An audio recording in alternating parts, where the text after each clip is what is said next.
Well, hello there. It's your friendly neighborhood cryptid here, Bigfoot, aka, I don't know, I don't have any other names. It's just Bigfoot. Well, my government name is Eric Wesh. Out here on this trail, folks just call me Bigfoot, and so that's what we'll go by for this episode. Welcome. Welcome to Younger Man's Game. Welcome back to Younger Man's Game, a podcast that is about living your life intentionally, living your life on your feet.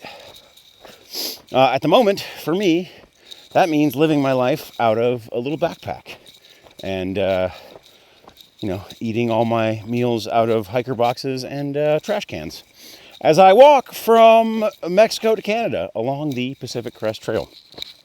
I'm currently wandering through the absolutely beautiful forests of Southern Oregon. And this is not an episode about Southern Oregon, though. So, if you're looking for that episode, you're going to have to wait a couple weeks. Speaking of waiting a couple weeks, it's been a while.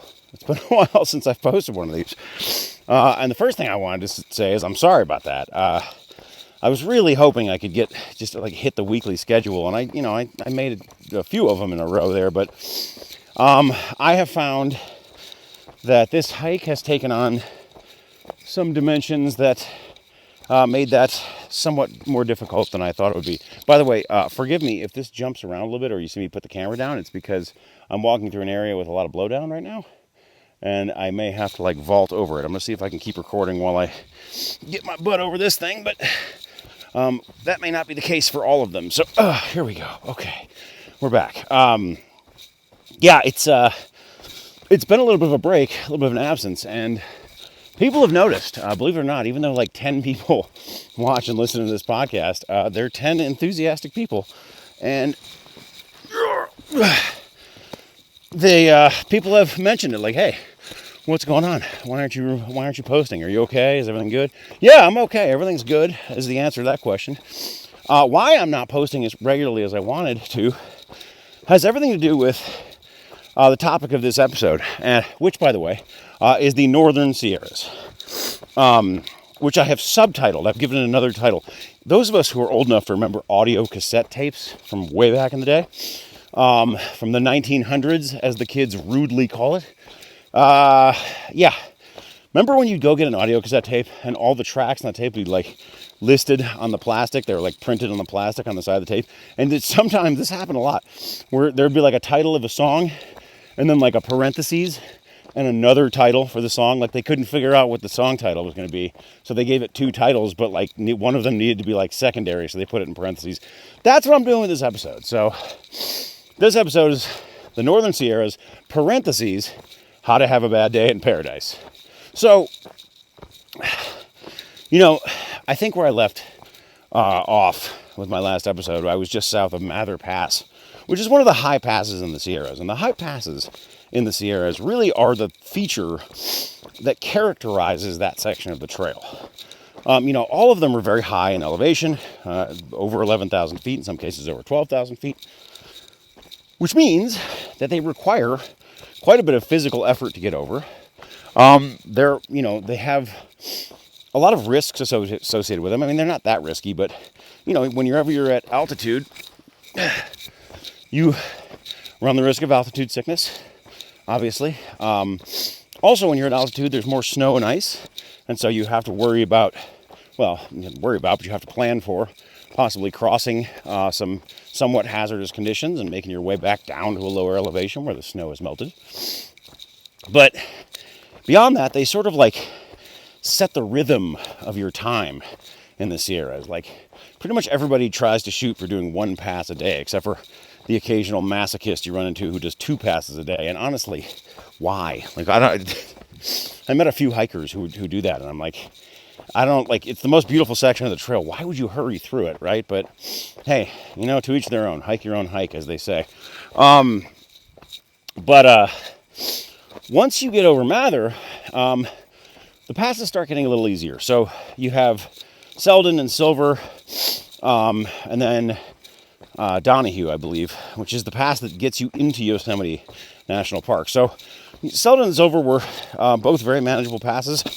Not terribly remarkable in terms of their scenery. I mean, they're pretty, but compared to the passes I'd already gone over, They were a little bit anticlimactic, but very nice. I made a brief stop in Vermilion Valley Resort, VVR, which is sort of it's not quite a trail town, but it has trail town-like things in it. You can technically resupply there. I did. So basically the option, what most people do is they hike out to Mammoth and they resupply there, which comes after the town of Bishop, which I resupplied in Bishop. Then I went back in over Kearsarge, and then I made my way north, and that's where the last video left off. Instead of going to Mammoth, which is where a lot of people go, they usually hike out at a place called Reds Meadows.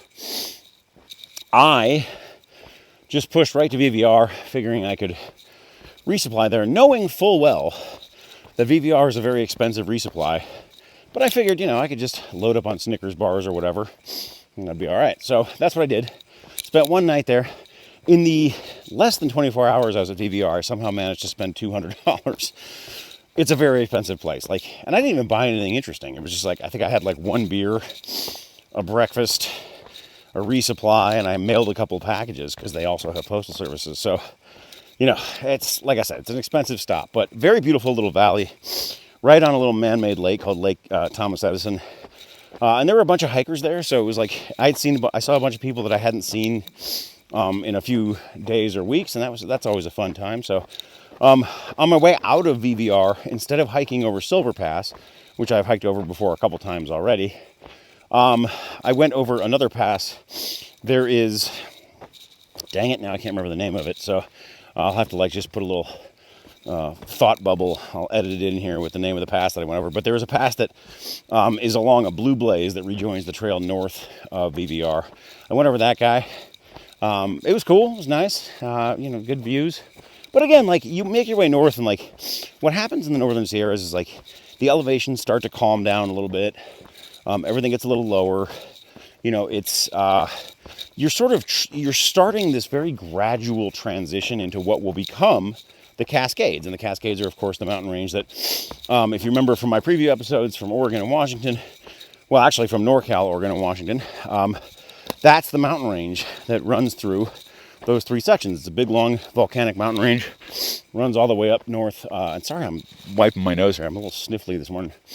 But it runs all the way up to British Columbia. So you start to see things kind of come down in elevation. And what I noticed, I got into Yosemite. From there I camped just south of Donahue Pass, and the next morning I hopped over Donahue. Donahue was a very easy pass. It was just barely even needed any kind of micro spikes. But I got over Donahue, and then the next stop is Tuolumne Meadows, which is that's the part of you. Sorry, there's a complicated blowdown. We got a couple things here in a row. It looks like there's a creek, so hopefully I won't dip my foot in it. Tuolumne is the high country of Yosemite. Almost no one who visits the park goes there because it's an hour and a half drive to get up there from the valley. And there's not really much there unless you're a hiker. And it's the spot where you're supposed to resupply and stop in Yosemite. But the backpackers campsite was closed when I got there. So I asked a park employee what I should do about that, because I didn't want to. They have a no camping zone 4 miles on either side of Tuolumne, and I was kind of tired. So I was like, what should I do? And they're like, oh, there's a bus that goes down to Yosemite Valley. Just take that. So I did. The round trip ticket was $30. It was not that cheap. And it's 2 hours each way on the bus.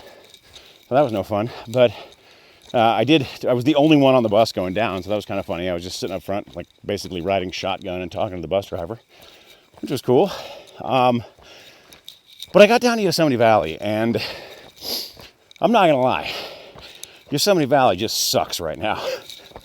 Don't go. If you're thinking about going to Yosemite Valley, go somewhere else. It's real bad. Basically, what's happened is, oh man, this is a fun one too. Like I said, we're having a little gymnastics adventure this morning. I'm going to take a side quest and see if I can get around this. What happened is they have a new superintendent of the park, appointed by the dear leader, the Orangeman in chief in the White House. And this superintendent one of the first things they did was they got rid of the, okay, where the heck is the trail? Oh boy. All right, well, let's see what happens here. They got rid of the quota system. There's a reservation system in Yosemite that I am now baffled as to where the trail has gone. Yeah, sorry, I got to backtrack. They had a reservation system that basically kept the numbers of visitors in the park like under control. Got rid of that. So it's just a total free-for-all in the valley right now. I mean, it is just packed and kind of gross. I don't recommend visiting it. Did not have a good time. Here's the trail.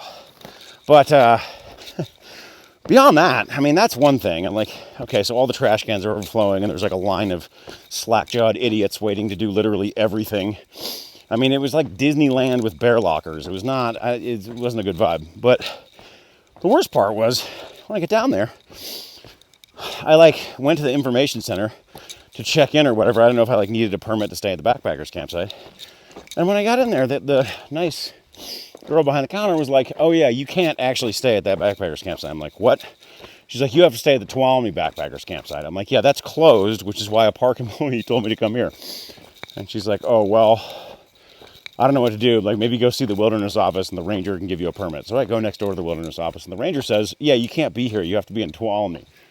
Well, yeah, that's we're a little late for that now. There's one bus a day and I already took it. So what am I doing?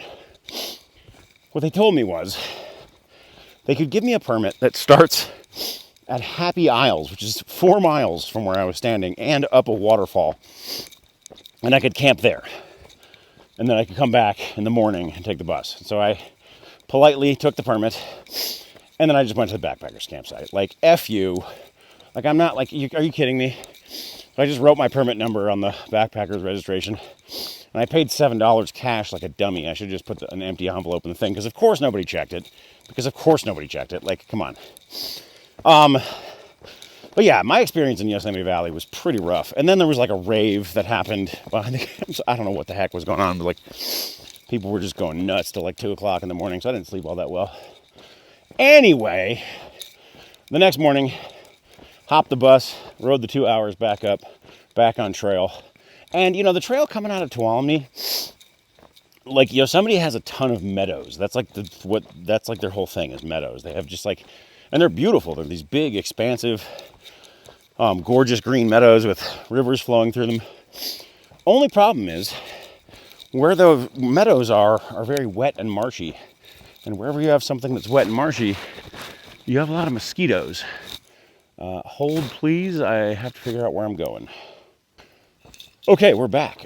Sorry, this part of the trail has a lot of little tricky bits that I'm having to navigate and figure out. Anyway, the way mosquitoes work in high elevation areas like mountain ranges is there are none, obviously, during the winter when everything's covered in snow.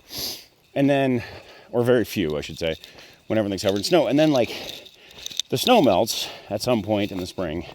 And then for like the few weeks after the snow melts, you get this hatch, this like massive hatch of mosquitoes that results in just like an overwhelming number of these buggers. And unfortunately, I walked through Yosemite pretty much right during the hatch. So, I mean, to say like that there were mosquitoes, it just doesn't really cover it. Like, this is how many mosquitoes there are. Basically, here's how your day goes in that area. You wake up in your tent, and there are like somewhere between 50 and 100 mosquitoes hanging off the mesh of your tent, sort of just looking at you. If you make the mistake of rolling close enough to your mesh during the night, whatever part of your body is up against the mesh will be covered in bites. If you stay in the middle of your tent, you're away from the mesh, you're good. As soon as you open it up, it's just a swarm. Every inch of exposed skin gets a mosquito landing on it like every second.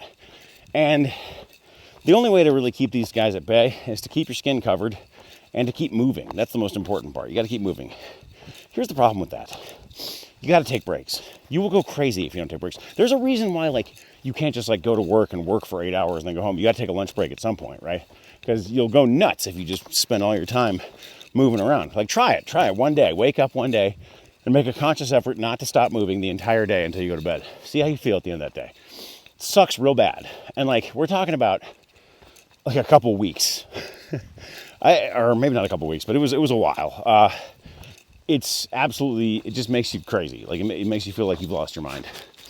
So that was one thing that just really started to get to me. Like there's like a psychological toll that took that cannot be discounted. But the other thing about Yosemite is that, like, once you get out of these meadows, you start climbing over these passes on your way to the last named pass in the Sierra section, which is Dorothy Lakes. That's actually the northernmost boundary of Yosemite that you can walk into and out of by trail. But you're like, there are a bunch of passes you go over in between them. And like some of them are named and some of them are not. But they're all tough. Like they're all tough climbs. A lot of them like felt like, at least, I don't know, I didn't like measure them, but they felt like they were steeper, way steeper than the 15% grade that is like the theoretical maximum on the PCT. Like there were some that felt like you were just going up and down stairs. And that was also very hard. But more than that, like I started to kind of just really get bummed out, for lack of a better word. Like I just started to feel awful. I just started to feel like I wasn't having a good time. I was still having a good time. You know, there were various points in the day when I was seeing beautiful things and all that, but there was just like, I just had this sensation of like feeling like the joy of this experience was like slipping away from me. And a lot of that had to do with how much pain I was in.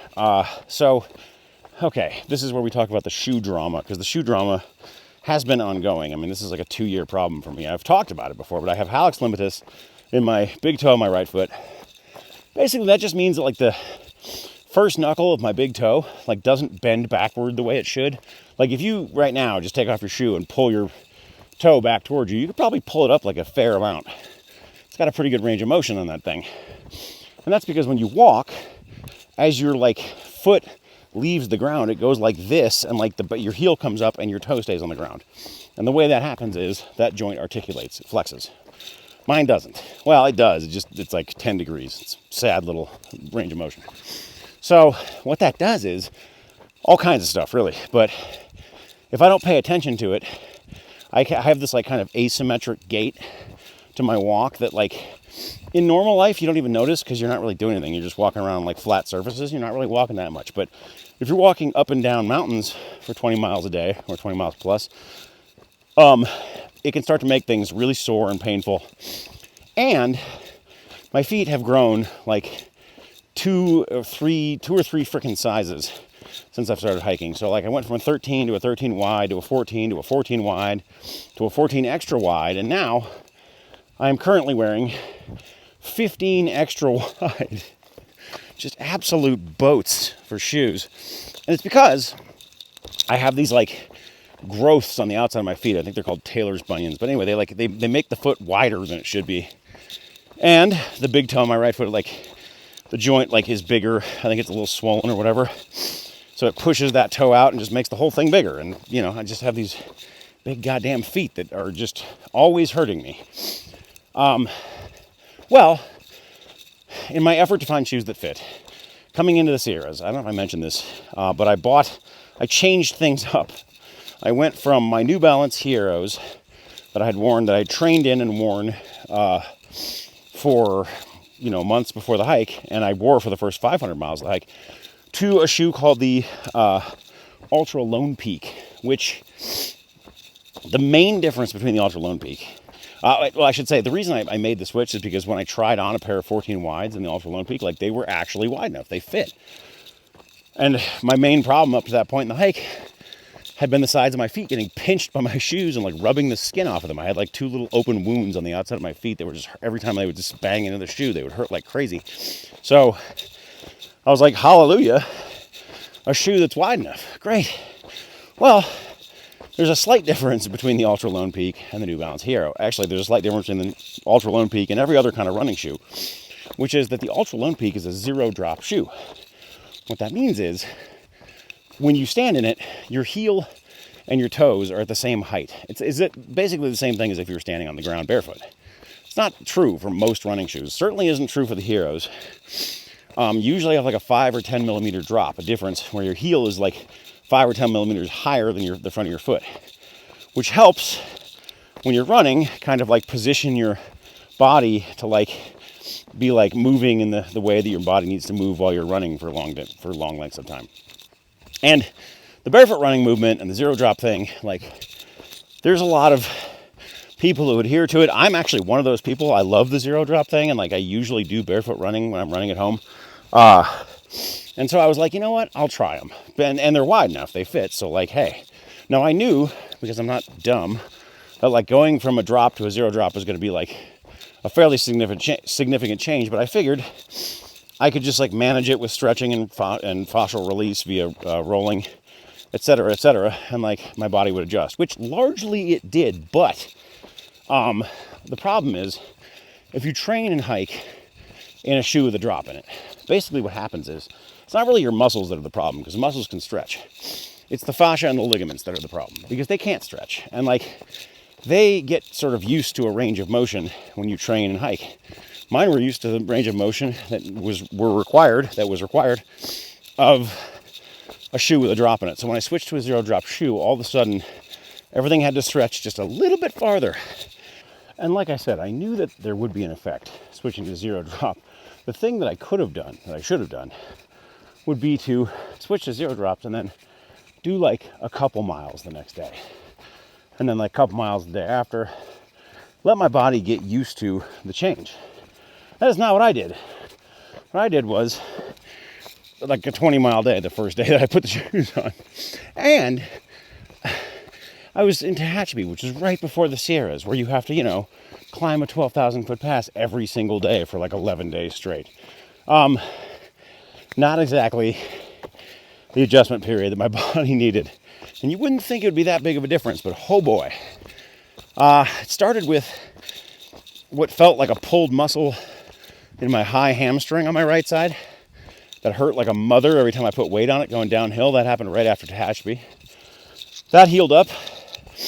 But as soon as that healed up, I started having like what felt like tendonitis in my Achilles on both feet. Extremely painful, and then while the tendonitis was there, I started to get plantar fasciitis flaring up in both feet. So like basically the back of the heel where the tendonitis is was hurting. 1 second. And the bottom of the heel was singing me a song from the plantar fasciitis. So like basically I'm just wrecked, right? Like I'm just out here in huge amounts of pain. And what it had the result of doing was slowing me down. That was the big thing. I just couldn't make mileage the way I had on trail for the months that I had been on trail. And that was also extremely depressing. And there's a way that kind of gets to you. I talked about in the last desert episode how it's like, I got these demons, these voices in my head that love to needle me. I think we all do, right? Like, they'll supply a reason where there is none. Oh, you're going slow. Well, it's because you're too old to be doing this anymore. You shouldn't be doing this. You could go do something that old people do, right? Like you can't do this. Oh, it's because you're too fat. Like you're not in shape. You shouldn't be doing this. Like that narrative, that loop of voices in your head, just tells you a bunch of stories that may or may not be true. But in my case, between the foot pain, the sort of declining levels of sort of excitement of the scenery, the mosquitoes, and just what I now know is just like overall fatigue from the work that my body had to do to get through the Sierras. By the time I got to the Northern Sierras, I was in a rough place. I was in a bad place. Like I'm not ashamed to admit it. I had really never thought, because I've been wanting to be on this trail for, this has been a goal of mine for 18 years. And I got on the trail a couple of years ago and had to get off after like 500 miles. And since then, it went from being a bucket list item to unfinished business. I think I've mentioned that before. And like, to say that this is an important goal of mine is a wild understatement. So I really couldn't even conceive of a version of myself where I would be like having such a hard time on this trail that I would think like maybe I shouldn't even be doing it in the first place, right? It's never crossed my mind. But I'll tell you what, crossed my mind in the Northern Sierras. Right about the time I got up to the area around Sonora Pass. So, okay, there's I think if you remember, I've talked about there being some debate over where the Sierras end and where Northern California begins, and like some people say it's Kennedy Meadows North is where the NorCal begins. The argument for that is that that's where you can trade in your bear can. It's the first place you can trade in your bear can, but you do technically need a bear can through the Desolation Wilderness, which is north of Kennedy Meadows North. So, yeah, I don't know. Another place that people frequently think of as the end of the Sierras is Sonora Pass. And the argument for Sonora Pass really is that, like, it's the last time on this hike that you, like, boogie up over, I think it's like 11,000 feet or maybe 10,000 feet. You get up over the tree line. It's very Sierras kind of visual backdrop. And it's a hard climb. And you go over this, like, snowy area that's all very reminiscent of what you've just done in the Sierras. Once you get down Sonora, which is also where you get to Kennedy Meadows North, by the way, that's kind of it for that like high altitude stuff. You still have lots of climbing to do. NorCal has plenty of climbs, but you're not like way up there. For me, the walk into Sonora Pass and the few miles leading up to it were really the low point of this hike so far. Like mentally, physically. I was in so much pain. I mean, man, it's just hard to, you don't think like you're ever going to be someone who would quit. You don't think you'd ever be someone who would even think about, anything other than like just keeping moving towards your goals. But like, it really, like when you're in enough pain every day, what I've found is that your decision making gets totally screwed up. I'm gonna switch hands here because my hand's getting tired. Your decision making gets totally skewed when you're in a lot of pain, and I really feel like that's kind of where I was at by the Northern Sierras, and certainly by Sonora Pass. There was one day I was walking, it was just shy of Sonora Pass, actually. I was walking through the forest, and everything was hurting. My feet were just screaming at me, and I was moving so slowly. My trail family was long gone, because if you remember, I vortexed for like a week in Kennedy Meadows, and they were like 150, 200 miles ahead of me. It was lonely, I was tired, all this stuff, the mosquitoes and it just piled up. It was mostly the pain, like agony, daily agony, that got me to this place where I was walking through the forest and I heard a car. It's the first car I'd heard since getting into the Sierras. One of the great things about the Sierras, one of the things that makes it as wild and wonderful as it is the fact that cars can't get there. It's like pretty remote. So there's no roads, you don't hear any cars. So here I am walking along and I hear a car engine. And without even knowing what was happening, my brain just immediately spun up a series of thoughts.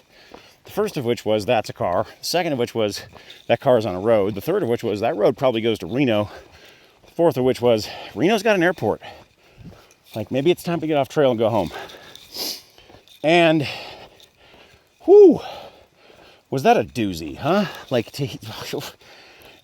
Look, beyond the fact that, I'm not someone who would have thought I would ever quit something so important to me as this trail. And beyond the fact that, usually we don't talk about on social media all of the bad things in life. Everything on social media is like this sanitized, glossed over version of what appears to be an eternally happy, shiny existence, hashtag blessed, right? Here I was, and what was so weird about that thought was that I am not someone who quits. I'm just not a quitter. It's just not part of who I am. Maybe it's how I was raised. Maybe it's some part of, my personality that goes deeper than that. But I stick around. I have stuck around far too long, actually. A couple of times in my life when I should have gotten out earlier. But I tend to want to see things through. So when I had this thought of stick your thumb out, get out of here. It wasn't that I had the thought that shocked me. It was how much my entire body and mind wanted that to be my decision. It was like, I don't even know how I could describe it. It was like if you were just completely exhausted, but it hadn't occurred to you that you could just go lay down and go to bed.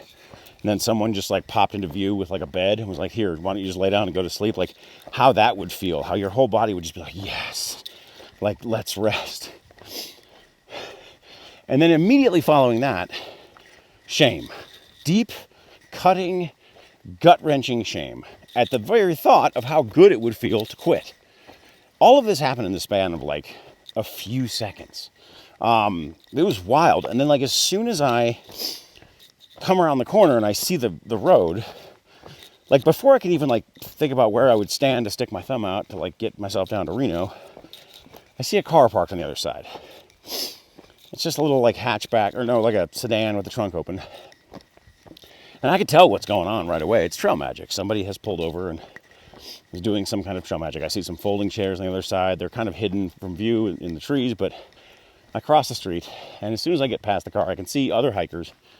We're all sitting there in the chairs, you know, having sodas and beers and whatever, eating cookies, doing trail magic stuff. And I walk into their midst. I unclip my pack. And as I'm slipping my pack off my shoulders, one of them says, "How's your day going?" And without even being able to think about it, what I just blurt out is, "I think I'm ready to quit." The sound of my pack hitting the ground was the only sound. Everyone just kind of went quiet. Nobody wants to talk about this. Nobody wants to think about this. It's like off limits for thru hikers. We don't quit, right? Keep walking. But right in that moment, I was ready. I was ready to bail. And the guy who was doing the trail magic, he was a hiker who had done the trail a couple years before. He didn't live anywhere near the place, but he was just in the area, and he just decided he would, maybe I'll stop and do some trail magic. So he comes over and he offers me a beer, and I said, you know what, I'd love some water if you got any. He didn't have any water to give away, but he had his own water in his Nalgene, which he didn't even think about. He just opened up, poured it right into my bottle, gave me a folding chair. I sat down, I drank some water, and then I hear another voice come over my shoulder that I hadn't heard since the desert. And it was another hiker I'd been hiking with, but I hadn't seen him at all in the Sierras. And he was a really cool guy. His name's Easy.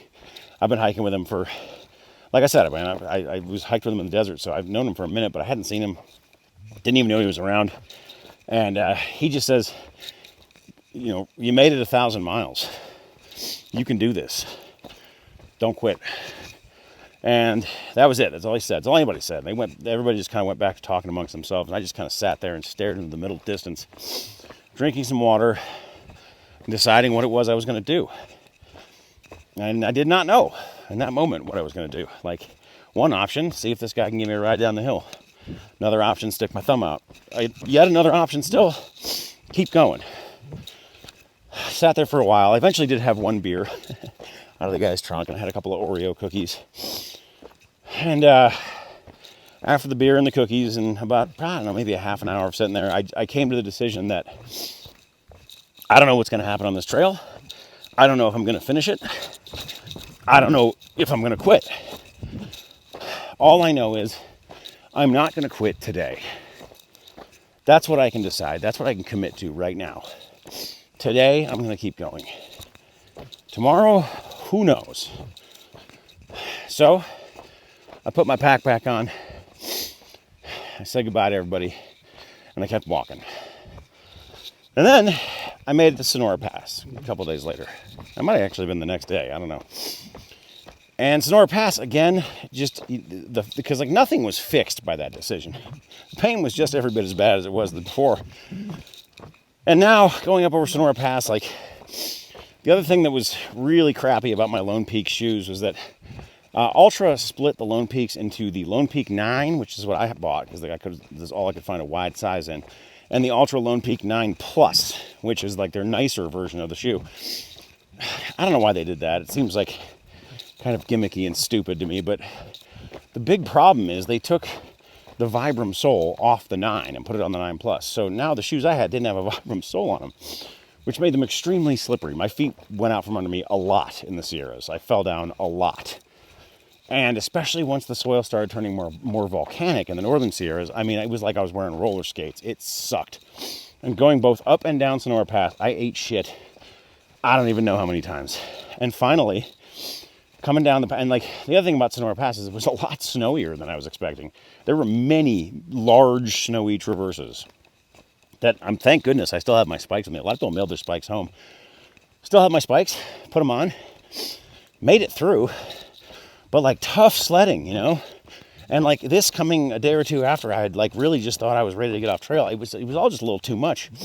And then coming down the hill, I ate it again. Like I slipped and I fell quite a ways down a snowfield. All right, I have to balance on a log here. Bear with me, guys. Hopefully I don't fall in this stupid creek. Oh, boy. Okay, here we go. I fell. Just fell right down the hill.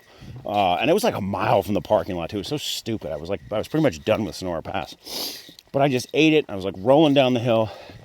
And when I came to a stop, I just thought, like, that's it, man.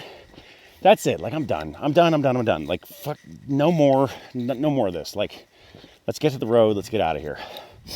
And that was like, that wasn't even a question of whether to quit. It was like, my brain was like, no, you're done.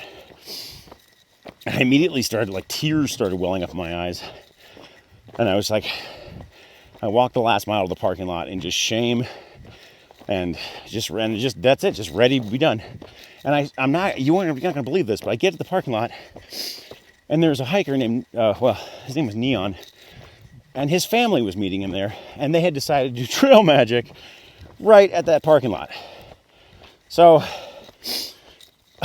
here again, for the second time, I walk into a group of hikers eating, candy bars and enjoying life, just in a state of misery, just despondency. I didn't say anything to anybody about this time because I decided that parking lot is where you catch the shuttle down to Kennedy Meadows North. And so I was like, all right, you know what? I'll just go to Kennedy Meadows North. I'll spend a night there.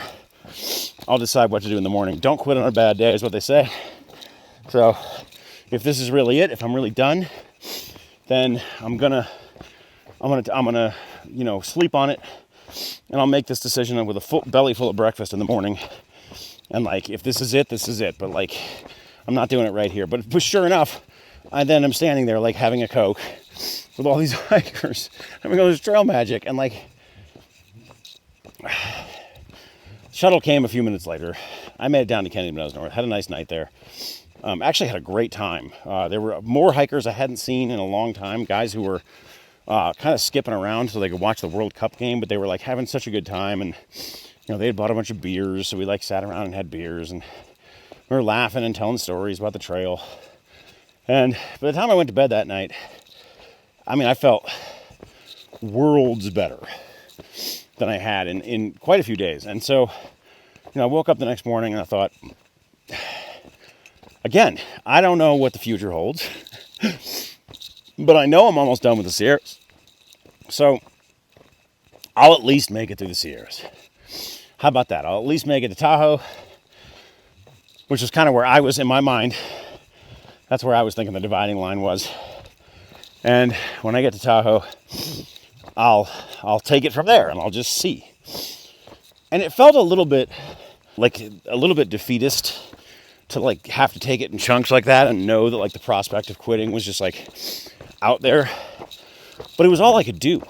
It was the only thing I could come up with. It was just like put one foot in front of the other and just be like, okay, I'm just going to keep going for now. I can't tell you what I'm going to do later. I can tell you what I'm going to do now. And for now, what I'm going to do is I'm going to keep going. And so, yeah, and then, a couple days later, I walked into South Lake Tahoe, again, in absolute agony. And that is where I finally got rid of my Ultra Lone Peaks. RIP. Ended up being the pair that I've gotten the most mileage out of, interestingly enough. The Ultras have a reputation for falling apart, and mine were definitely falling apart, but it was also 500 miles in. When I replaced them, so when you buy like a size 14 or 15 shoe, you can't just like go to a store usually, because like they don't even stock those. Sometimes they'll have like one pair, but I figured like Trail Town, right on the PCT, South Lake Tahoe, 2 different outfitters, like there's got to be somebody. So I found a Trail Angels house to stay at, and I got a ride to the store, and I went in and I just asked them, like, what do you have in a 14 wide? And they had a shoe made by Topo. Topo is a very popular hiking shoe brand. A lot of thru hikers swear by Topos. I hate them. I have never had good results with Topos.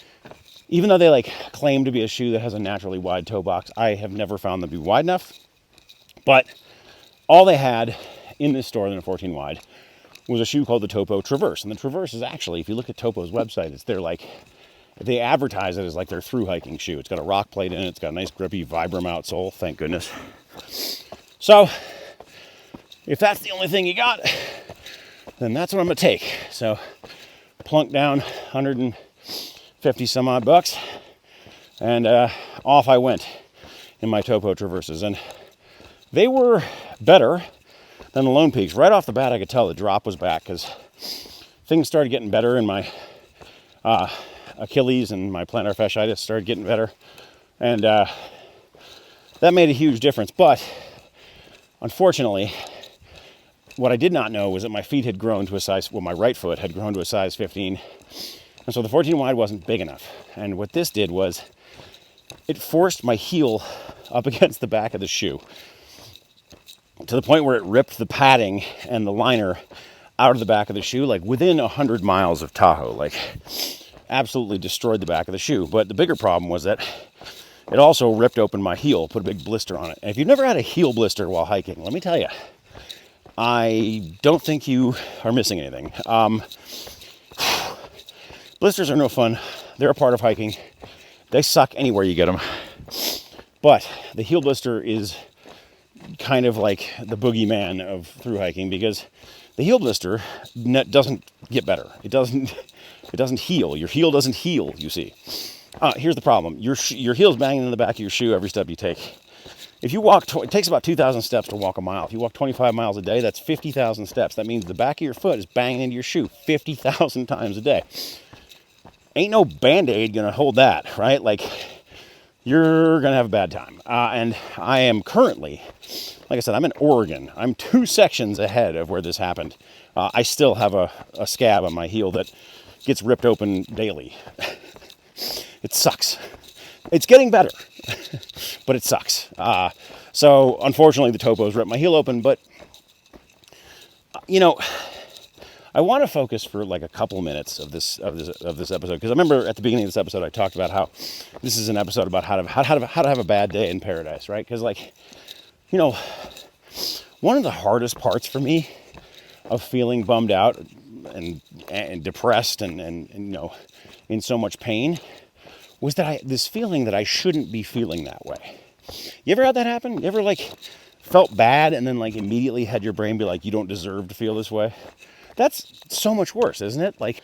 It's so much worse than just feeling awful, than just feeling in pain or upset or depressed or angry, than to when you have that feeling and then immediately feel like you have to shut it down because you don't deserve to have that feeling. And that is exactly how I felt in this.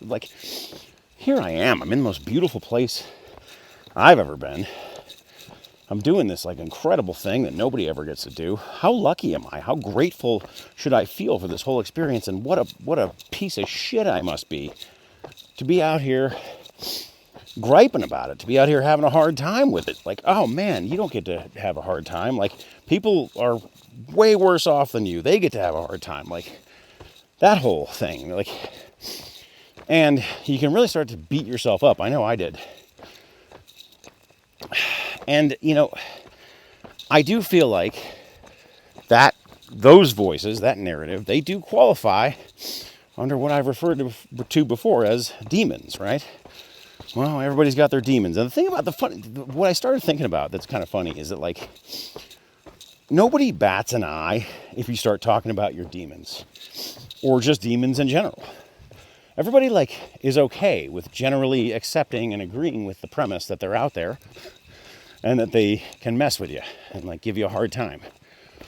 But here's the thing. There were also angels here. Right? Think about the day before Sonora when I crossed that road. That was a Monday. That was a Monday at 11 a.m. This guy didn't live anywhere near the trail. Why did this dude show up in that spot at that time? I don't know. I know, though, that he was who I needed to be there. He was the person I needed to be standing in that spot at that moment. I'm still on the trail. I'm still walking, partially because a trail angel was there. And I think at this point, I'm not ready to use the term trail angel lightly ever again. I know it's like kind of like a nice phrase we use to describe people who do something charitable for hikers. And we pretty much are content to leave it at that. Ascribing any supernatural implications seems kind of silly.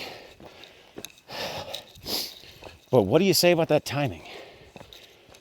They're there in that moment, that moment when it's just the darkest. There's a convention in storytelling and screenwriting where they talk about the moment in a movie or a play where the main characters, they think it's all over. They're going to lose. They're going to lose this fight. It's all for naught, The convention's called The Dark Night of the Soul. Funny that the word soul gets thrown in there. Funnier still that these angels tend to show up at just the right time and in just the right place. And I am not the only one who's had this experience.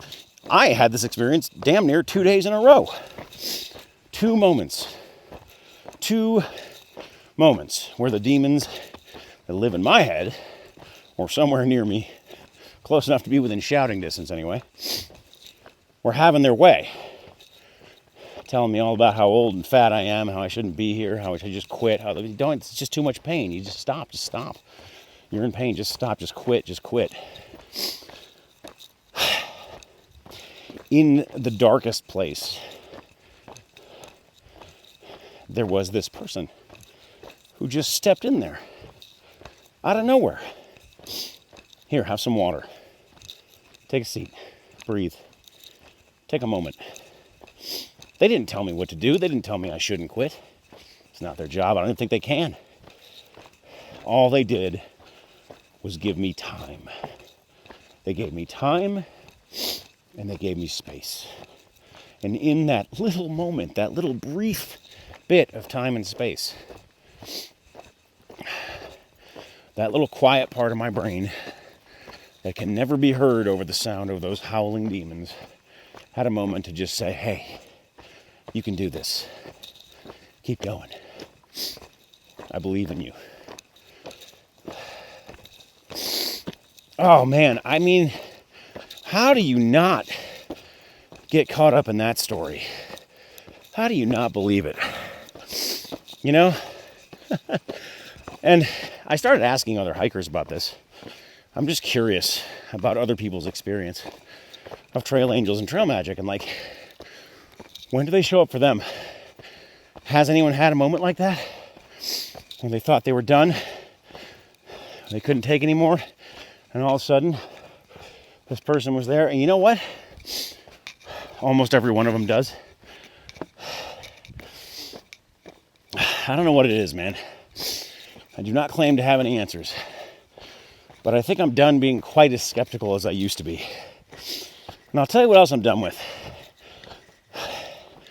I'm done with thinking it's in any way shameful to want to quit.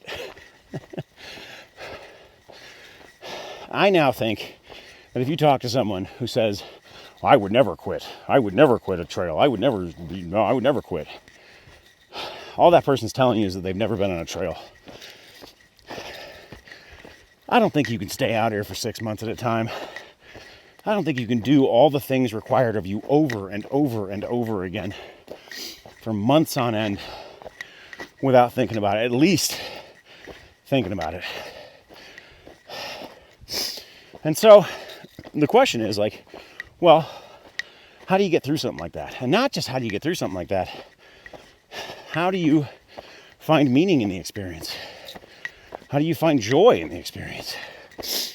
How do you get to that look back and laugh stage while you're still going through it?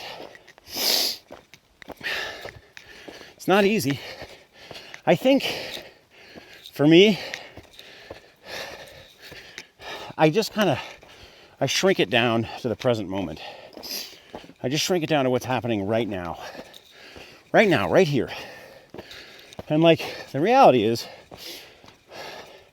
even when things suck, and they do suck quite a lot out here, you are still surrounded at all times by like the most beautiful thing you've ever seen. And you are still engaged in this practice of walking that is yielding seemingly endless time and space to think, to meditate, to ponder. And that is such a good thing. And like, you're just sort of always surrounded by this beauty. And another thing I like to think about now, in light of these experiences, is you're also surrounded by angels. There, I'll say that out loud. I think that if demons are real, then so are angels. I don't know what they are, or if they are even a thing. Maybe they're just some force in the universe, like magnetism, weak attraction, something that just kind of pushes you toward what you're supposed to be doing, toward your best self, toward your best life. I mean, look, it's true. Like, look, if I start talking about my demons, nobody's going to bat an eye. If I start talking about my angels, people are going to slide down away from me on the bench seat on the bus. Like, it sounds crazy. But maybe you're not alone. Maybe you're not alone in, like, whatever it is you're doing in life. Whether it's, walking on a long-distance trail, or trying to take care of yourself or take care of others, or work some kind of job or career, like whatever it is you're doing that's meaningful to you, that's important to you, like that's your path. And even when it feels like that path is just littered with obstacles and with things that make it feel like you just can't get through it, there might also be this other thing there, this other presence, like hoping, right? Hoping that you keep going. They can't do much more than that. All they can do is, in your worst moment, buy you that little bit of time and space. Just kind of spread a wing over you and shield you from the worst of the storm. And just give you that moment to realize that, the sun is rising somewhere at all times. No matter how dark it is, dawn is coming. So you can keep going. So you can just keep doing what you're supposed to be doing. And even if you're having a bad day, you know that it's not forever. You know that you're going to get through it. And that you'll be, walking along in the shade and smiling with plentiful water sources and birds singing soon enough. It all just kind of goes in waves. And how you perceive it is actually what makes the difference. I like that. I don't know about you, but I think that's something that I'm going to carry with me long after I step off this trail. And, look, if you're watching this and you're thinking, well, he's finally lost his marbles, like, this guy spent too much time in the woods. Hey, great, fine, you could think that. But if it's a choice between believing in my demons and believing in my angels, I know what side I'd rather stand on. Anyway, out of South Lake Tahoe, things start to get very NorCal-y very quick. And that is going to be the subject of next week's episode. Hopefully next week. I'm trying to pick these things up and get back to a weekly schedule. But we'll pick things up with NorCal and answer the question once and for all, does NorCal suck? And if so, how bad? Until then, I will continue walking down the trail, and I can't wait to talk to y'all again. So take care of yourselves and take care of each other, and I'll see y'all up trail.